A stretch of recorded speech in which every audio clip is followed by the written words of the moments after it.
Listen, I'm not here to pump you up with empty words that evaporate the second this video ends.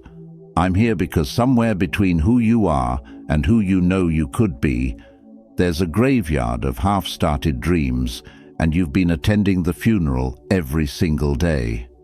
The psychologist Carl Jung spent his life studying what he called the shadow self, the parts of us we refuse to acknowledge.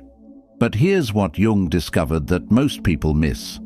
It's not our darkness we're running from, it's our light.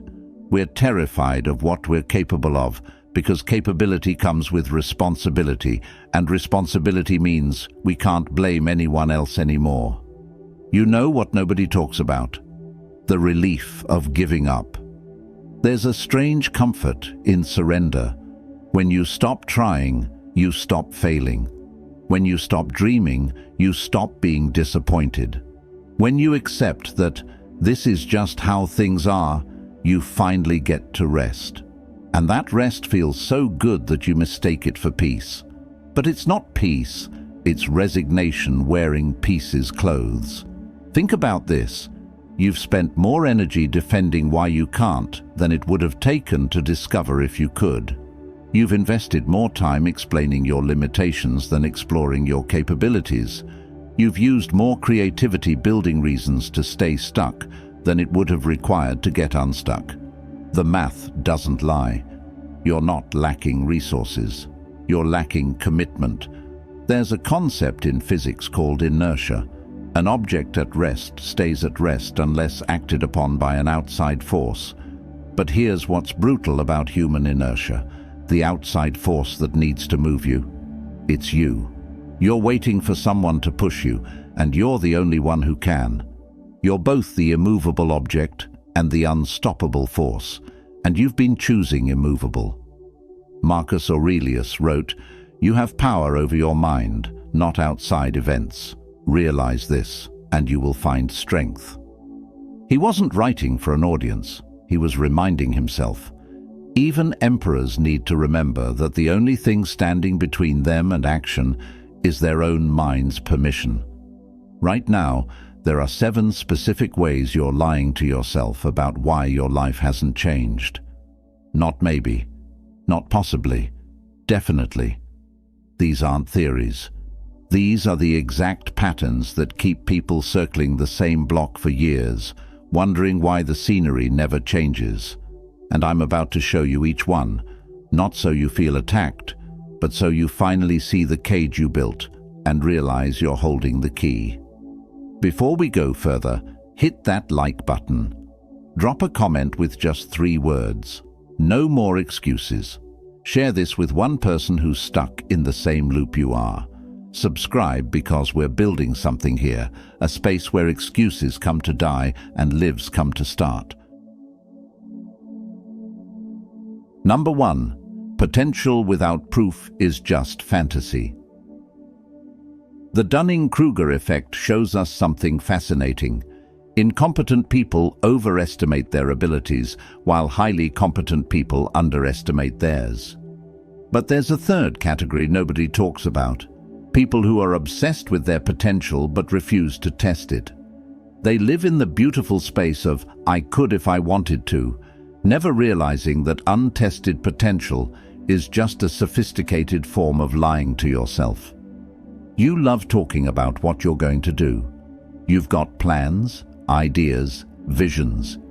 You can describe your future business in detail. You can explain exactly how you'll transform your body. You can outline the book you'll write, the career you'll build, the life you'll create. You're fluent in the language of someday. But here's your addiction. Potential feels better than proof. As long as it stays in your head, it stays perfect. The business can't fail if you never launch it. The book can't get rejected if you never write it. The dream can't disappoint you if you never chase it. You get to keep your identity as someone capable of great things without ever having to face whether that's actually true. This is why you research endlessly but never start. Why you plan meticulously but never execute. Why you wait for perfect clarity before taking imperfect action. You're not preparing. You're hiding. You're not being strategic. You're being scared. And you've dressed up your fear in the respectable clothes of being thorough. Meanwhile, someone else, someone with half your talent and twice your courage, just launched the imperfect version of what you've been perfecting in your mind. They're getting real feedback while you're getting imaginary praise. They're learning what actually works while you're theorizing about what might work. They're building proof while you're protecting potential. The gap between who you think you are and who you actually are gets wider every day you don't test yourself. That gap fills with fantasy, and fantasy is comfortable until you realize you've been living in a simulation of your own life instead of your actual life. You don't need another course. You don't need another book. You don't need more time to think about it. You need to do something, anything, that produces a result you can measure. Not a feeling, not a plan, a result. Because results are the only truth that matters. And right now, your results are screaming that your potential means nothing without proof. Start ugly, start small, start scared. But start with something that creates evidence of your existence beyond your own imagination. Stop being a museum of unrealized potential and become a laboratory of tested capability. Number 2, being busy doesn't mean moving forward. The British historian Cyril Northcote Parkinson discovered what's now called Parkinson's Law. Work expands to fill the time available for its completion. But there's a corollary nobody mentions.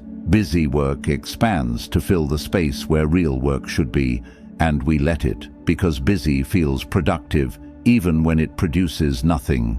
You're moving. I see you. You're busy, active, always doing something. Your calendar is full. Your to-do list is long.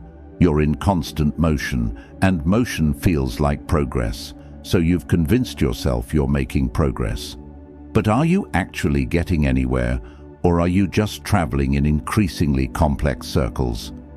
Check your last month. How much of your activity actually moved you toward what matters? How much was just organizational theater, rearranging your workspace, reorganizing your files, researching tools, comparing options, optimizing systems that don't exist yet? How much time did you spend getting ready to get ready? This is the sophisticated trap. You're not lazy. You're not unmotivated. You're actively engaged. But you're engaged in everything except the one thing that would actually change your situation. You're watering the leaves instead of the roots, polishing the car that never leaves the garage, sharpening tools you never use. The entrepreneur spends months designing the perfect logo, but never talks to a single customer. The aspiring writer spends weeks setting up their writing environment, but never writes a paragraph. The person wanting to get healthy researches every diet and workout plan, but never breaks a sweat. They're all moving, none of them are progressing. Here's how you know the difference. Progress is measurable and uncomfortable. Motion is visible and comfortable. Progress requires you to face your inadequacy. Motion lets you feel productive without being vulnerable. Progress puts you at risk of failure. Motion keeps you safe in the illusion of momentum. You attend workshops but don't implement. You consume content but don't create. You network but don't build. You learn but don't apply. You're choosing education over execution because being a student feels safer than being judged as a practitioner. The brutal question: if you removed all the activity that doesn't directly produce results, what would be left? How much of your work is actually work, and how much is elaborate avoidance dressed up as productivity? Because the hours you spend in motion without progress are hours you're stealing from your own future. Stop counting tasks completed and start counting outcomes created. Stop measuring how busy you are and start measuring how much closer you are to what actually matters. The scoreboard doesn't care how hard you worked. It only shows whether you scored. If you're ready to stop the busy work, comment. Results matter. Number 3. Your past self doesn't own your future. The human mind has what neuroscientists called an interpreter, a part of our brain that constantly creates narratives to explain our behavior, even when those narratives are complete fiction. We're not discovering who we are. We're constantly authoring who we are, and most of us keep writing the same chapter over and over. You walk around saying, "I'm just not a morning person," or "I'm not good with money," or "I'm not the type who exercises," like these are genetic facts written into your DNA. But they're not. They're sentences you said once that became comfortable, so you kept repeating them until they calcified into identity. Here's the thing about identity. It's the most sophisticated excuse you have, because it doesn't sound like an excuse. When you say, "I can't do that because it's not who I am," it sounds like self-awareness. It sounds like honesty.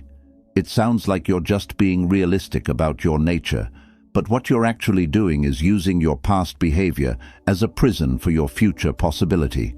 Every addiction recovery program knows this secret. You can't change behavior until you change identity. An alcoholic who says, "I'm trying not to drink," still identifies as a drinker who's resisting. But someone who says, "I don't drink," has changed their identity, and behavior follows identity like a shadow follows light. You've been running the same personality software for so long, you think it's your operating system, but it's not. It's just a program you got used to running. "I'm shy" means, "I've been practicing shyness so long it feels natural." "I'm not disciplined" means, "I haven't built discipline because I keep choosing immediate comfort." "I'm bad at that" means, "I haven't invested the time to get good at that." The problem isn't your identity. The problem is, you think your identity is permanent. You've confused familiarity with fate. You've mistaken patterns for personality.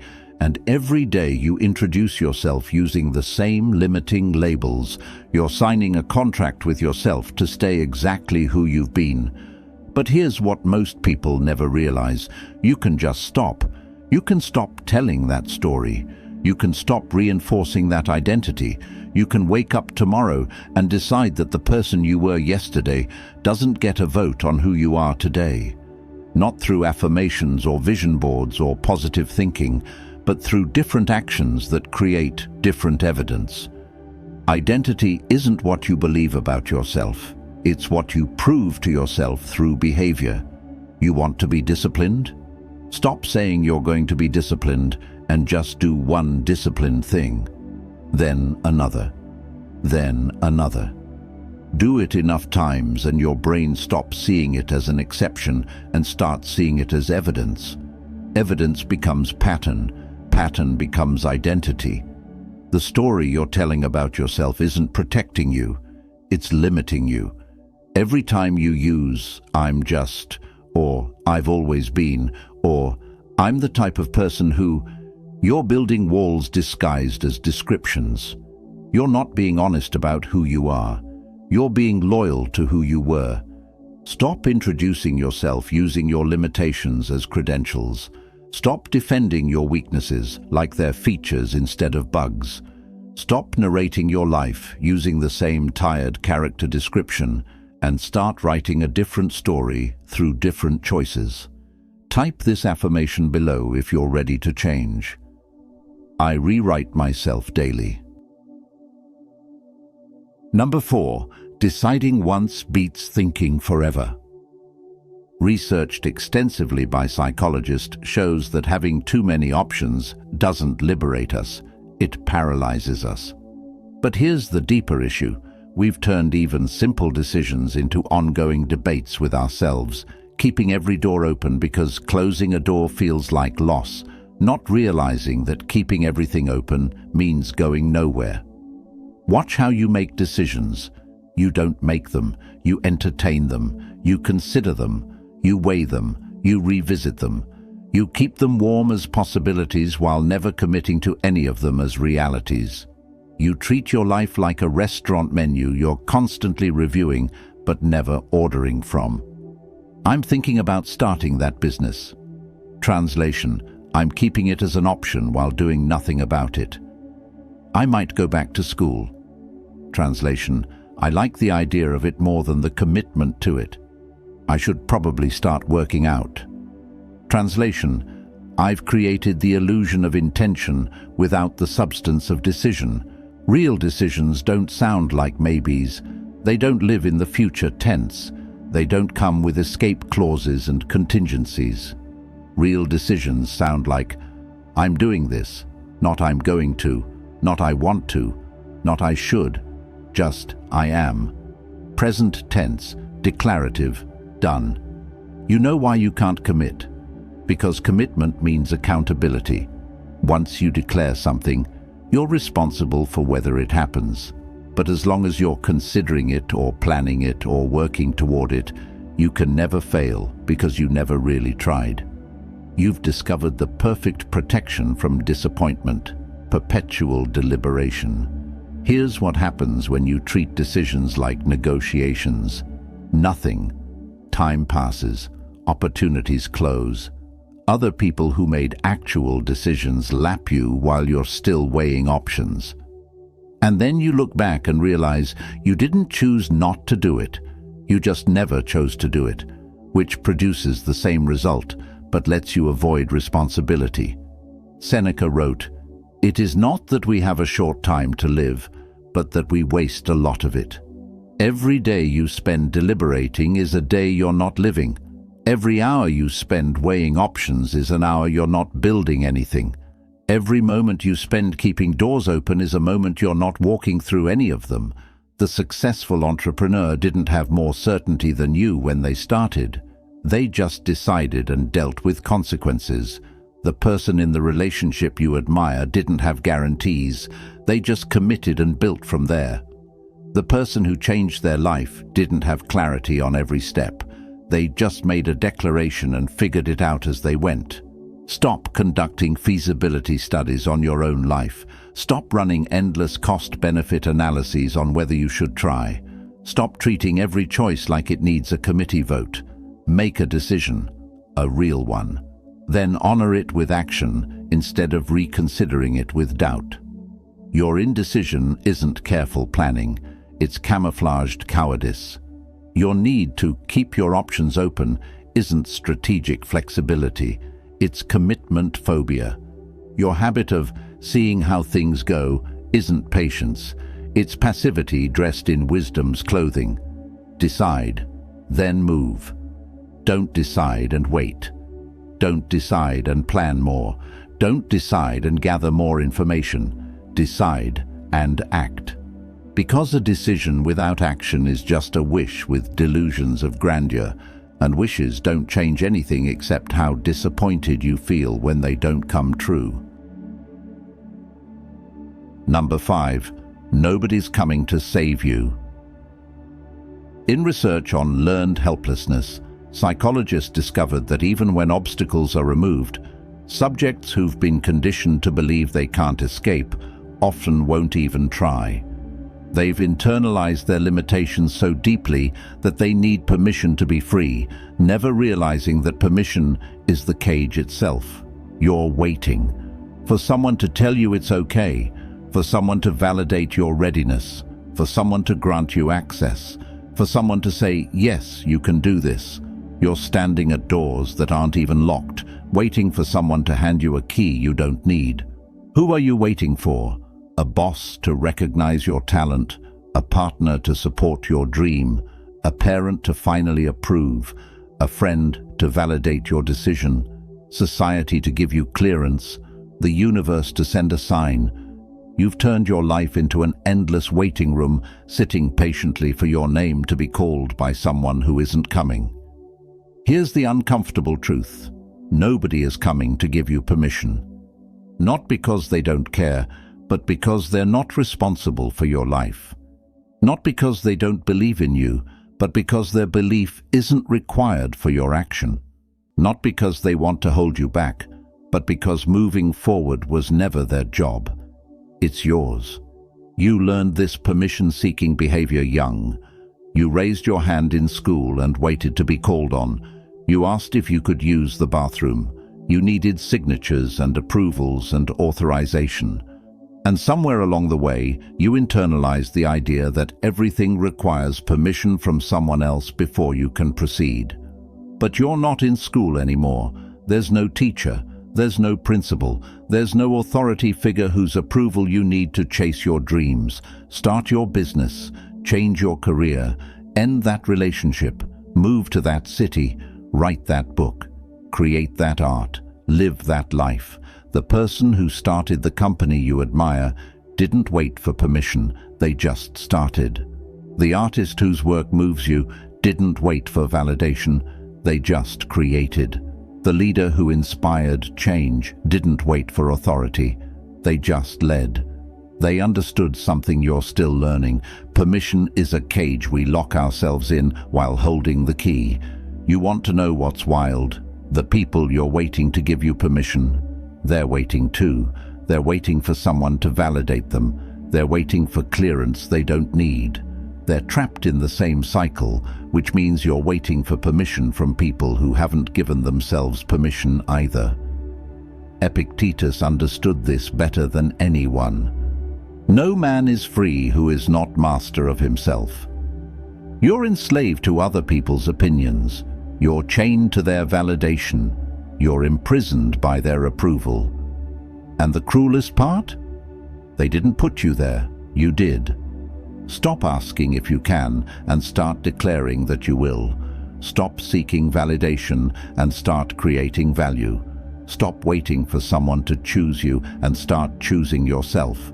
Stop looking for green lights and become your own green light.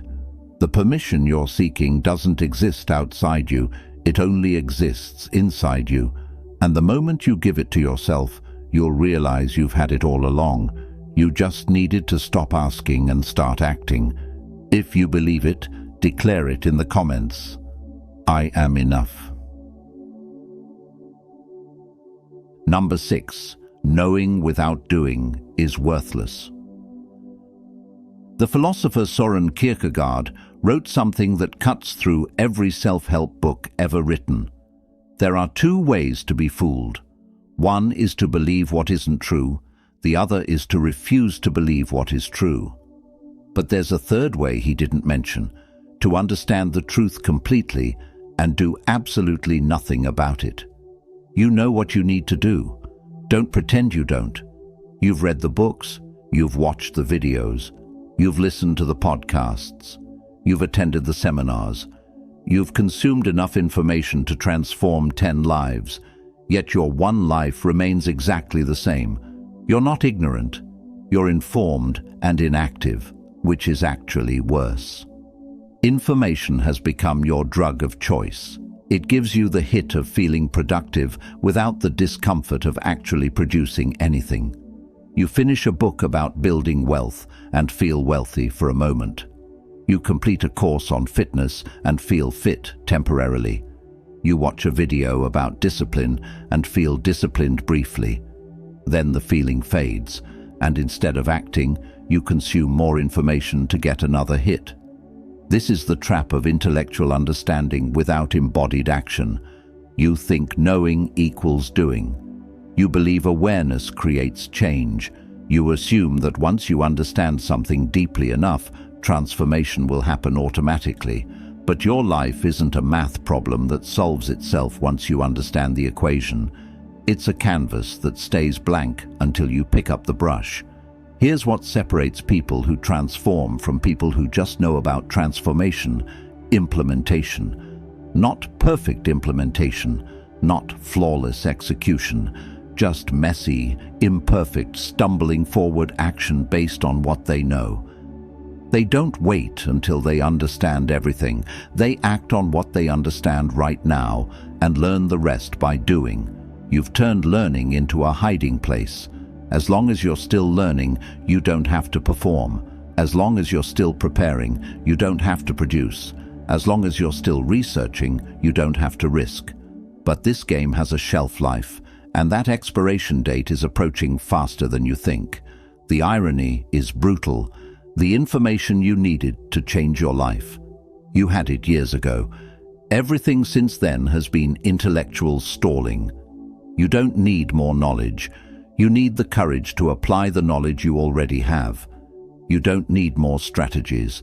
You need to execute the basic strategies you've been avoiding. You don't need more understanding. You need more action. Stop going back to the bookstore when you haven't implemented what's already on your shelf. Stop enrolling in new courses when you haven't completed the last 3. Stop searching for better information when you haven't used the good information you already have. You're not lacking wisdom, you're lacking willingness. The gap between what you know and what you do is where your life is disappearing. Every day that gap exists, you're proving that information without implementation is just entertainment. You're collecting knowledge like trophies while your life remains a museum of potential instead of a gallery of results. Take one thing you learned this year, just one principle, one strategy, one insight, and actually live it for 30 days. Not learn more about it, not refine your understanding of it. Live it, breathe it, make it real through action, because understanding that never becomes behavior is just sophisticated ignorance wearing a graduate degree. Number 7. Comfort is killing your spirit. The existential psychologist Rollo May spent his career studying what he called the anxiety of non-being, the feeling that you're not actually living, just existing. His conclusion was devastating. We don't fear death as much as we fear living without meaning. Yet we spend most of our lives choosing comfort over meaning, then suffering from the emptiness that choice creates. Look at your life. Really look at it. How many of your daily decisions are designed to avoid discomfort? You don't have the difficult conversation because it might be awkward. You don't pursue the opportunity because it might be uncertain. You don't end the wrong relationship because loneliness might be painful. You don't start the new venture because failure might be embarrassing. Your entire life has become an elaborate architecture built around one principle: avoid discomfort at all costs. And it's working. You're comfortable. You wake up in a comfortable bed. You go to a comfortable job. You maintain comfortable relationships. You engage in comfortable hobbies. You hold comfortable opinions. You make comfortable choices. Everything is comfortable. So why do you feel like you're suffocating? Because humans aren't designed for comfort. We're designed for challenge, for growth, for struggle that leads somewhere, for discomfort that builds something. When you remove all friction from your life, you don't create peace, you create numbness. You don't find happiness, you find hollowness. You don't achieve satisfaction, you achieve sterility. The feeling you can't name, that quiet desperation, that vague dissatisfaction, that sense that something's missing, that's not depression. That's your soul screaming that you're wasting your life playing it safe. That's your potential suffocating under the weight of your comfort. That's your spirit dying from underuse. Every great feeling you've ever had come from discomfort. The pride of accomplishment? That came from struggling through something hard. The joy of connection? That came from being vulnerable enough to be seen. The satisfaction of growth? That came from pushing past what you thought you could handle. Comfort gives you nothing worth remembering. Discomfort gives you everything worth living for. You've become so skilled at avoiding pain that you've accidentally avoided life. You've optimized for ease and wondered why nothing feels meaningful. You've chosen safety and questioned why you feel so stuck. You've prioritized comfort and asked why you feel so dead. Here's what nobody tells you. The discomfort you're avoiding isn't your enemy. It's the admission price to everything you actually want. Want a better body? It costs discomfort. Want a successful business? It costs discomfort. Want deep relationships? It costs discomfort. Want personal growth? It costs discomfort. Want to feel alive? It costs discomfort. There is no version of a meaningful life that doesn't require you to regularly do things that feel uncomfortable. You can't negotiate with this. You can't hack your way around it. You can't find the comfortable path to an uncomfortable destination. The bridge between who you are and who you want to be is built entirely out of things you don't want to do. And the longer you avoid walking across it, the longer you stay trapped on the wrong side. Stop trying to eliminate discomfort from your life.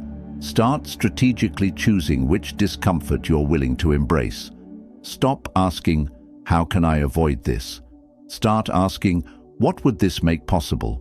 Stop running from the hard thing. Start running toward it, understanding that the hard thing is the only thing that will make you feel human again. Your comfort zone isn't a sanctuary, it's a slow-motion suicide. And every day you choose it over growth. You're choosing numbness over aliveness, safety over significance, existence over living. The question isn't whether you'll experience discomfort. The question is whether you'll experience the productive discomfort that builds something or the silent discomfort of a life unlived. Let everyone see your commitment. Type below, "I choose growth." So, here's where we are. You've just heard 7 mirrors reflecting exactly how you've been lying to yourself. Not theories, not possibilities, the actual mechanisms keeping you trapped while you convinced yourself you were waiting for the right time. You've been fooling yourself into thinking tomorrow will be different while doing exactly what made today the same as yesterday. But this stops now, not eventually, now. You don't need more motivation. You need different action. You don't need more information. You need implementation. You don't need more time. You need more honesty about how you're using the time you have. You don't need better circumstances. You need better choices within your current circumstances. Everything changes the moment you stop waiting for everything to change and start changing anything. One decision, one action, one uncomfortable step forward. That's all it takes to break the pattern you've been stuck in. Not someday, today. Before you close this video, do 3 things that prove you're different now. First, hit that like button as evidence you're done negotiating with mediocrity. Second, comment below with the specific action you're taking today, not what you're thinking about or planning to do, but what you're actually doing today. Third, share this with someone who needs to stop lying to themselves, and subscribe to this channel, because we're building a community of people who are done with excuses and ready for results. Your life is happening right now. Not tomorrow, not someday, right now.